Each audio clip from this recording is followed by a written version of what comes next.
On the agenda tonight, we're going back to 1968. We're going to be taking a look at Simon and Garfunkel being joined by Andy Williams, and they're going to be performing Scarborough Fair.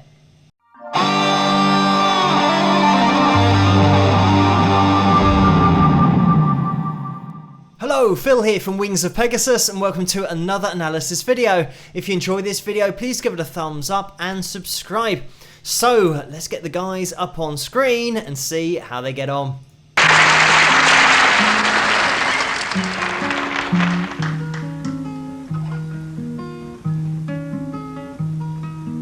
I'm going to Scarborough Fair.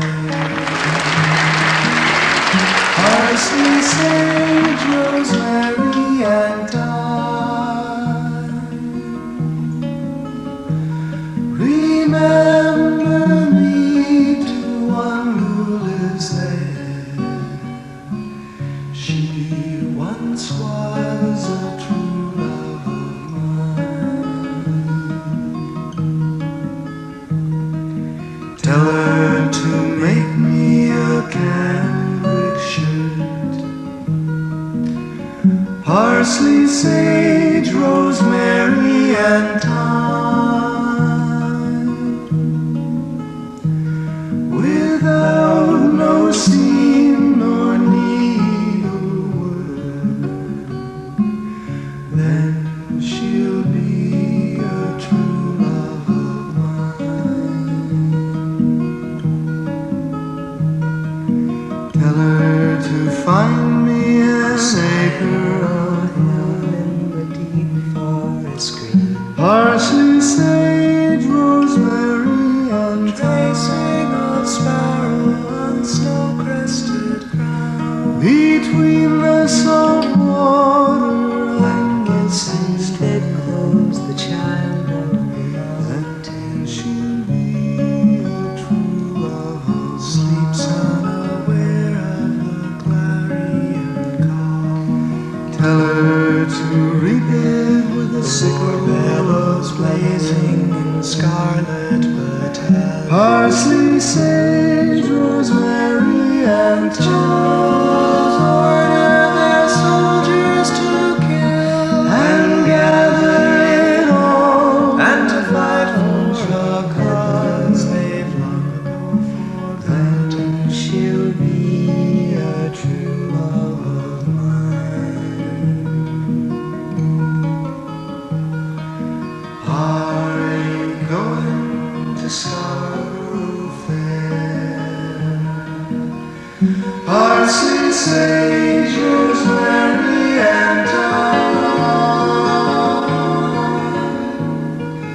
Remember me to one who lives there. She once was a true love of mine.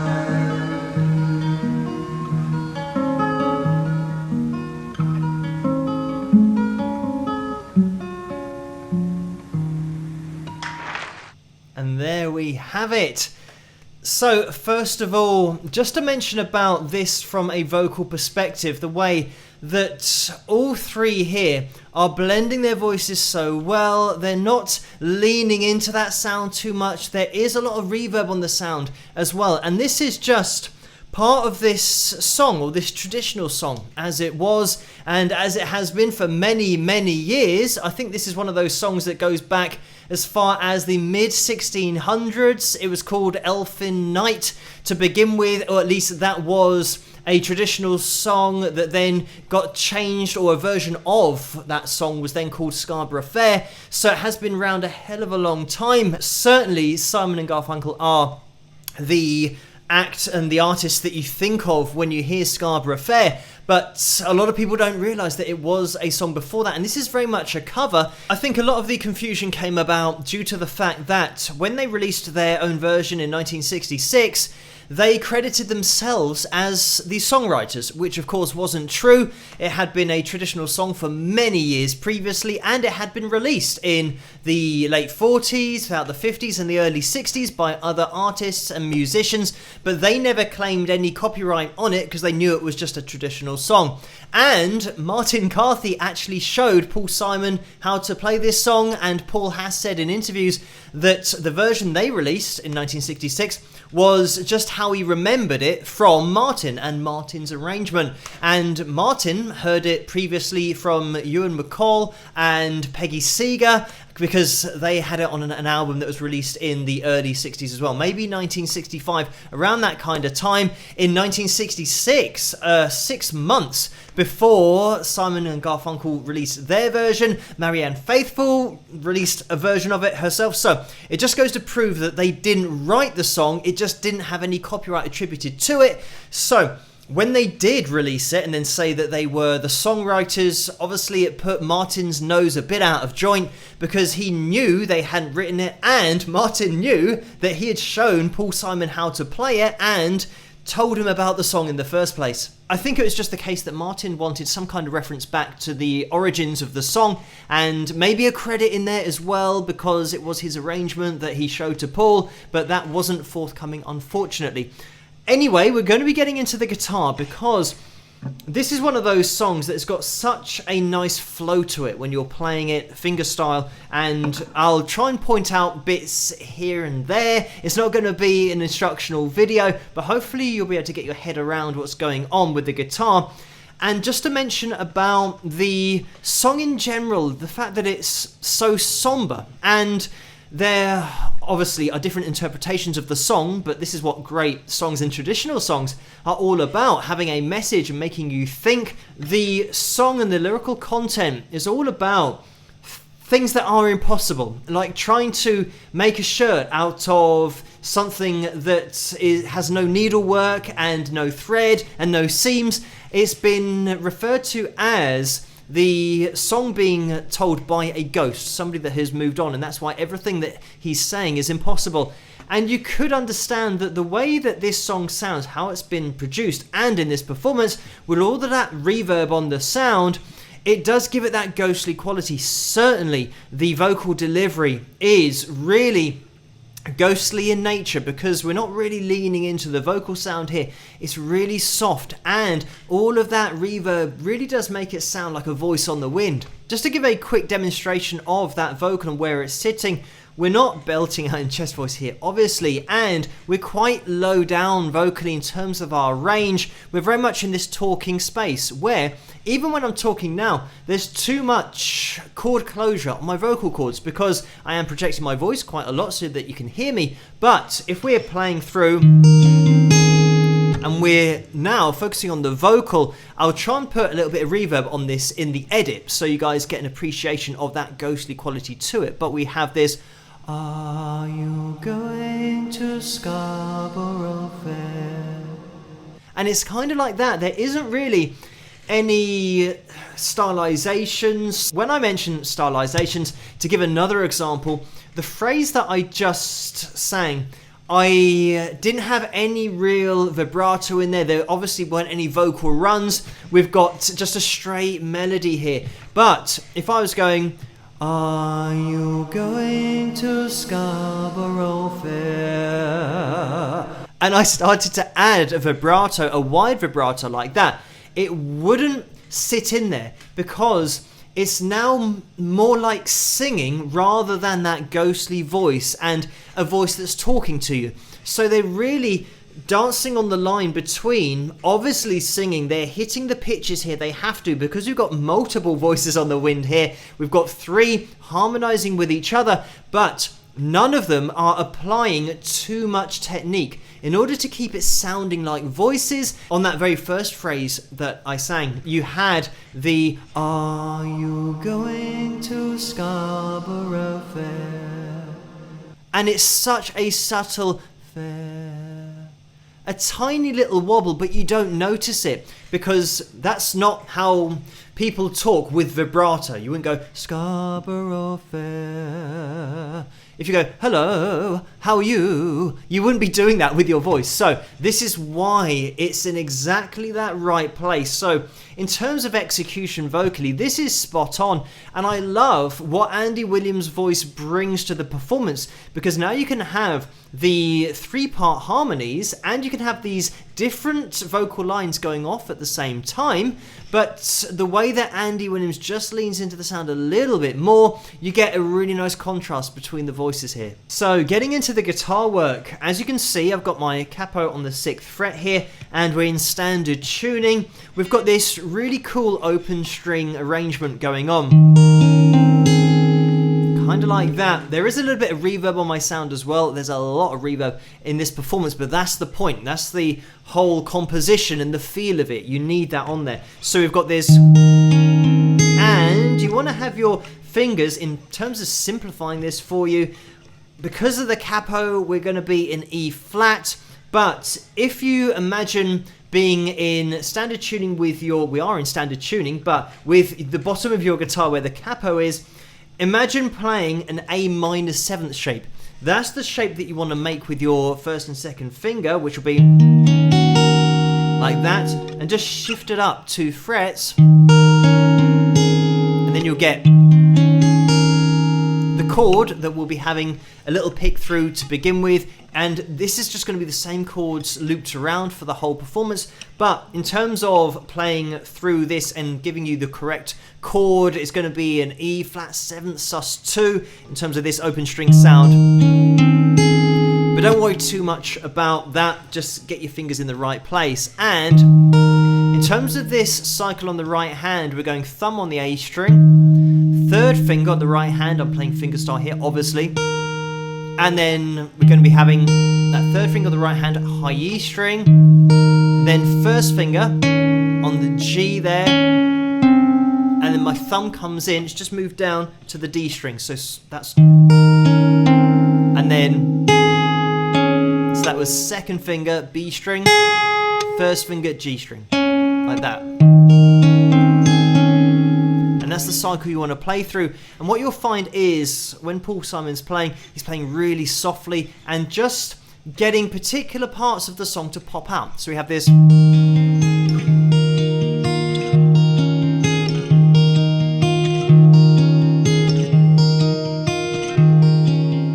that kind of thing. I'm almost exaggerating the softness in terms of getting an appreciation for how dynamically Paul is playing here.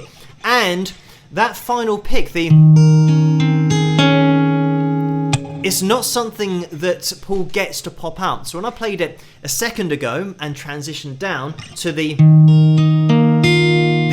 A sus2, if you know your A chord, take off your 3rd finger, and to make it easier you can just play it with the 2nd finger and the 3rd finger, because then as you transition down you can keep your 2nd finger on the guitar and just place in that 3rd finger to then give you your effective A sus2. Of course it's not an A sus2 because we're capoed here, but don't worry about that, just get the shapes. If you do want the official chord, it's going to be that E flat sus2. So we've got this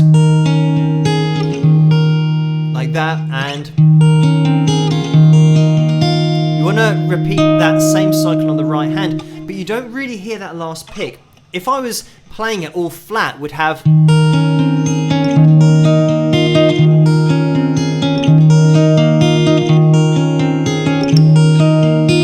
so you can definitely hear that last note, whereas Paul's playing it so subtly that it is in there, but you hardly hear it. It's more like,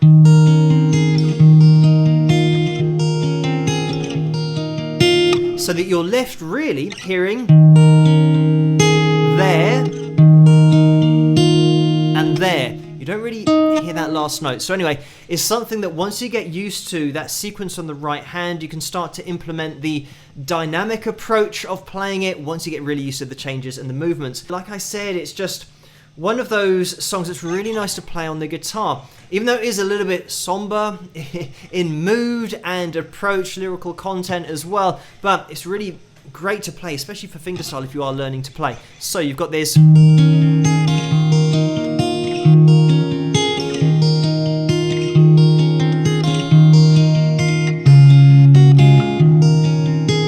that was a little jump over to a G, like that. And you're just doing a little fill here, 1st finger, 2nd finger. And that is the 2nd finger coming on with the 1st finger, D string with the thumb, Second finger on the right hand is playing the B string. And it's that classic G fill that you'll probably know if you've played guitar or fingerstyle for any length of time. That little hop on and off, back into that same sequence on the right hand. So just having a quick run through, we've got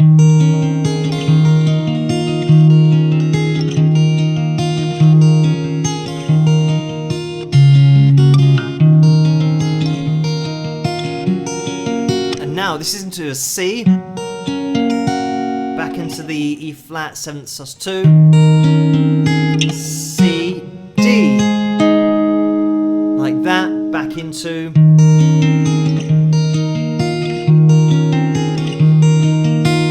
kind of like that. So I know that I am rushing through it. Like I said, it's not going to be an instructional video, but it's a really great way to transition between your chords as well. There's some really cool changes, fingerstyle on the right hand as well, because we're not just doing that same cycle for the whole song, because we do have little fills in there where we have to change. So just quickly throwing that together, we've got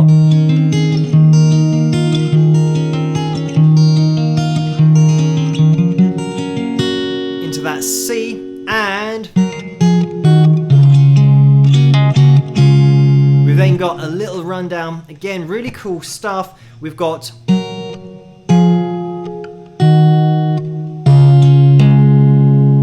into that, so that's C and the high E string, bring over the little finger to the B, 3rd fret, 2nd fret of the A with that 2nd finger, open string A with the 1st finger on the B, into that G, and now we've got this same little fill that we had before. The emphasis is slightly different because we're now just tailing onto the end of that run, but then we've got our and then we're back into the verse of the song. Let's try and piece that all together. And a really important thing to remember when you are playing this is not to push the tempo, just try and keep the mood of the track in place. And that's exactly what we have here from Paul, just controlling the tempo the whole time. But we've got this.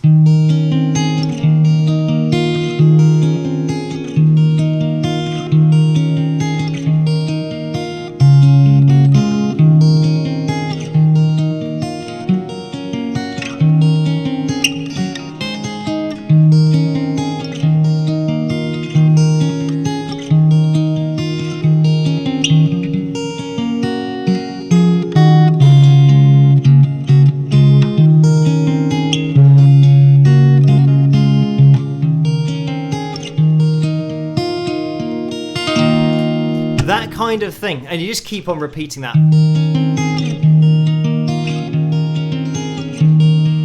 all the way through as many times as you want. But that is the cycle. Keep on going through. It's really nice to play through. So a great performance here across the board with Andy providing that vocal as well. They get such a great mix, and dynamically they're all on the same page and just blend their voices together so well. Quick shout out to the arrangement as well, and the fact that Martin McCarthy put the guitar together, or at least this is how Simon remembered Martin telling him, showing him how to play it. So a quick credit in there, and also the fact that this song has been around for a very long time. I think a lot of people will just think of Simon and Garfunkel when they hear Scarborough Fair, and Scarborough, by the way, is a place here in the UK, and this is one of those songs that was very popular in the north of England, the northeast of England as well. So a really interesting story just about the journey of the song, working its way from Scotland down to the north of England,